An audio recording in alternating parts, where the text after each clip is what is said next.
پورا موقع دے رہے ہیں کہ یہ جب فیصلہ ہو جائے. یعنی اگر ہم نے ٹرانسفر کا اتنی دیر اپلائی کیا ہوا ہے تو کم از کم فیصلہ تو کریں. وہ کرتے بھی نہیں ہیں. بہرحال وہاں بھی ان کو بھی میں نے کہا، بڑی دیر کا کہا ہوا ہے کہ ہمیں چیف جسٹس اسلام آباد ہائی کورٹ پہ مجھے کوئی اعتماد نہیں ہے. جب مجھے اٹھایا گیا وہاں سے، آپ سوچیں کہ مجھے غیر قانونی اور آئینی طور پہ اٹھایا گیا ان کی عدالت سے، اور انہوں نے اس کو لیگلائز کر دیا. یعنی اصل میں تو ان کو اللیگل کرنا چاہیے تھا. سپریم کورٹ کو تو جانے کی نوبت نہیں ہونی چاہیے تھی. ان کی عدالت میں بیٹھا ہوں، شیشے توڑ کے، ڈنڈے مار کے، وکیلوں کو مار کے، وہ بیچارہ رجسٹری سٹاف ان کو ڈنڈے مار کے، اور مجھے گھسیٹ کے لے گئے وہاں سے ان کی عدالت سے. اور چیف جسٹس نے کچھ بھی نہیں کیا، بلکہ اس کو جائز قرار دے دیا گیا. اس کے بعد جو اس سے پہلے ٹرین کیس تھا، 3 ممبر بینچ بیٹھا، دو ججز نے واضح طور پہ کہہ دیا کہ مینٹینیبل ہے کیس. چیف جسٹس صاحب فیصلہ نہیں کر رہے، وہ بھی لٹکائے ہوا ہے وہاں. اور ہمیں اعظم سواتی کو بہت اعتراضات تھے. انہوں نے لیٹر لکھا کہ مجھے اعتماد نہیں ہے آپ کے اوپر. تو نہ وہ اپنے آپ کو ریکیوز کرتے ہیں، نہ ادھر نیچے سے ریکیوز کر رہے ہیں. اور پھر ہمیں بڑا ایک سیریس چیز ہے یہ جو فیس بک پہ دیکھیں. فیس بک 90 دن تک فیس بک کا ریکارڈ ان کے پاس پڑا ہوتا ہے.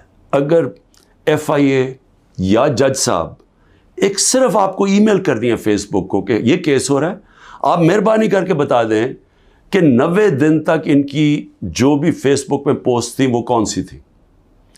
کیونکہ 90 دن تک جو لوگوں نے دیکھا ہے اور پوسٹ بھی کیا ہے کہ اس کے جو ہمایوں دلاور کی پوسٹ تھی اس پہ انہوں نے جو ان کا میرے متعلق پوسٹ کی ہوئی ہیں، وہ تو اگر کوئی بھی دیکھ لے تو مجھے تو ان سے انصاف نہیں مل سکتا. لیکن وہ FIA کے پاس گئے اور FIA نے جناب کہا جی وہ کیونکہ ڈیلیٹ ہو گئی ہیں، وہ FIA نے کلین چٹ دے دی. میچ فکس ہوا ہے. ابھی بھی اگر آپ کسی کو انصاف کی فکر ہے چیف جسٹس اسلام آباد ہائی کورٹ کی یا FIA کو، تو بڑا سیدھا ہے کہ ایک ای میل کریں اور فیس بک کو کہیں کہ ہمیں 90 دن کا دے. اس میں پتہ چل جائے گا کہ کیا دلاور صاحب مجھے انصاف دے سکتے ہیں یا نہیں دے سکتے. میں اس کے بعد دوسری بھی بات کرنا چاہتا ہوں، کیونکہ یہ تو اب دیکھتے ہیں، یہ بڑی تیز سپیڈ سے چل رہا ہے. اب دیکھتے ہیں آگے کیا ہوتا ہے. لیکن ابھی تک تو کوئی امید نہیں نظر آ رہی کہ جو فیئر ٹرائل ہوتی ہے وہ مجھے ملے گی، جو میرا رائٹ ہے.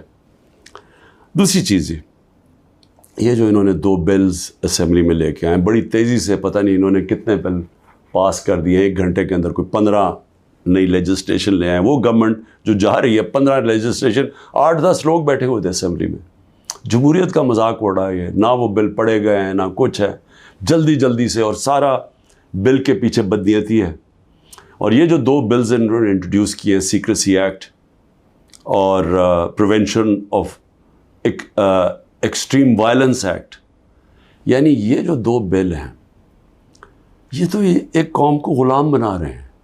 یہ تو اسٹالن کی USSR کے اندر اس طرح کے تو قانون بنتے تھے، یا نازی جرمنی میں بنتے تھے. لیکن یہ کسی آزاد معاشرے میں تو کوئی تصور بھی نہیں کر سکتا کہ انٹیلیجنس ایجنسی فیصلہ کریں گی، کسی گھر میں بھی گھس جائیں گی اور فیصلہ کریں گی کہ یہ گھر کے اندر کوئی دہشت گرد ہے. اور وارنٹ ایک جو ہوتا ہے، گھر میں گھسنے سے پہلے آپ کو سرچ وارنٹ لینا پڑتا ہے. اس کے بغیر آپ گھس جائیں گے گھروں میں، کسی کے گھر میں بھی گھس جائیں گے اور کچھ بھی کریں گے، اور کسی کو ان کو روکنا نہیں چاہیے. تو یہ تو ایک ملک میں بالکل ہی غلاموں کو کنٹرول کرنے کے لیے ہو رہا ہے. پھر سیکریسی ہے، ایک اور ایکٹ لے آئے ہیں کہ آپ کسی بھی اگر کوئی انٹیلیجنس ایجنسیز کا کوئی آدمی ہے، اس کا آپ نام بھی نہیں لے سکتے. اگر آپ نے نام لے لیا تو وہ آپ کوئی اسٹیٹ سے غداری کر دیں گے. سیڈیشن ہے وہ. تو یہ تو اس طرف جا رہا ہے کہ جنرل مشرف کے مارشل لاء میں بھی اس طرح کی حالات نہیں تھے. یہ تو بالکل ایک وہ معاشرہ، اور مجھے لگ رہا ہے کہ تیاری کر رہے ہیں کہ انہوں نے تو الیکشن کا کوئی نیت ہی نہیں نظر آ رہی. تو اگر الیکشن نہیں کروانے ہیں تو اس کے بعد تو پھر لوگوں کو کنٹرول ہی کرنا پڑے گا. تو انہی حربوں سے کنٹرول کرنا پڑے گا. اور مجھے جو خوف آ رہا ہے، میں آخر میں صرف یہ بات کرنا چاہتا ہوں کہ اس وقت جو پختونخوا ہے اس کی ہمیں فکر کرنی چاہیے، کیونکہ ان کی کوئی اپنی الیکٹڈ گورنمنٹ نہیں ہے اس وقت. ان لوگوں کو اوپر مسلط کر دیا ہے جن کی کوئی قانونی حیثیت نہیں ہے، اور وہ جو وہاں کر رہے ہیں، جس طرح کی کرپشن ہو رہی ہے اور جس طرح کا وہاں وہ صوبہ آہستہ آہستہ وہاں دہشت گردی بڑھتی جا رہی ہے، لا قانونیت بڑھتی جا رہی ہے، تو وہ تو لوگوں کو پہلے ہی نوجوان وہاں سارے قبائلی علاقے کا جو جس طرح کی تباہی مچی تھی، جس طرح کی قتل و غارت ہوئی ہے قبائلی علاقے میں، ڈرون اٹیک سے، ملٹری آپریشنز، اوپر سے طالبان ایک طرف، وہ دوسری طرف فوج، تو وہ جو لوگوں سے ہوا، جس طرح کی تباہی مچی وہاں، تو وہ تو اسی سے ابھی نکل رہے ہیں. تو اگر یہ اسی طرف چلا گیا پھر سے، تو مجھے تو سمجھ نہیں آ رہی کہ کیا جو اس وقت فیصلے کر رہے ہیں اس ملک کے، کیا ان کو اندازہ ہے کہ نیچے گراؤنڈ کے اوپر کس طرح کا غصہ اٹھ رہا ہے؟ کیا اندازہ ہے کہ جب وہ پولیس لائنز کے اندر جب 100 پولیس والے شہید ہوئے تھے، پتہ ہے نیچے سے کیا آوازیں آ رہی تھیں؟ اور اب جو بجوڑ میں ہوا اس کے اوپر سارے پختونخوا کے اندر کس طرح کا غصہ گیا ہے؟ کیا کسی کو اندازہ ہے کہ یہ کس طرف جا سکتا ہے؟ اور میں اس لیے کہہ رہا ہوں کہ بہت ضروری ہے، ایک ہی طریقہ ہے کہ یہ جو نیچے گراؤنڈ کے اوپر غصہ ہے یہ تب نکلتا ہے جب الیکشنز کرواتے ہیں. الیکشنز میں لوگوں کا غصہ نکل جاتا ہے، اور پھر ایک جب منتخب گورنمنٹ آتی ہے لوگ امید لگا لیتے ہیں، اور ہوتا کیا ہے کہ وہ جو سارا ٹیمپریچر ہے وہ نیچے آ جاتا ہے، اسٹیبلٹی آ جاتی ہے، استحکام آ جاتا ہے ملک میں. تو یہ جو دوسری طرف ابھی کوششیں ہو رہی ہیں، جو لوگ اس ملک میں جن کا جینا مرنا ہے ان کو خوف آنا شروع ہو گیا.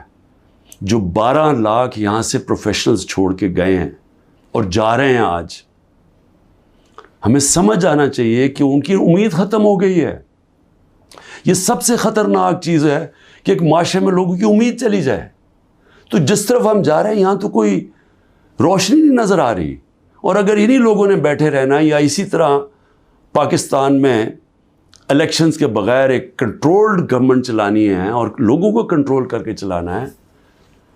میں یہ اپنے تجربے سے ایک تاریخ کا ایک طالب علم ہوں، میں آپ کو بتانا چاہتا ہوں جو سیاست میں ایک زیرو سے ایک پارٹی آج سب سے بڑی ماشاءاللہ پاکستان کی پارٹی ہے، جو میرا تجربہ ہے عوام کا، میں آپ کو کہنا چاہتا ہوں کہ یہ پاکستان کو ادھر لے کے جا رہے ہیں. جو لوگ سمجھ رہے ہیں کہ وہ ڈنڈے کے زور سے اس ملک کو کنٹرول کر لیں گے، وہ سمجھتے نہیں ہیں، عوام کی سوچ نہیں سمجھتے، نہ وہ تاریخ جانتے ہیں، نہ وہ پولیٹکس سمجھتے ہیں، اور وہ پاکستان کے لیے بہت بڑا خطرناک اندھیرے کی طرف ہم لے کے جا رہے ہیں. پاکستان زندہ باد.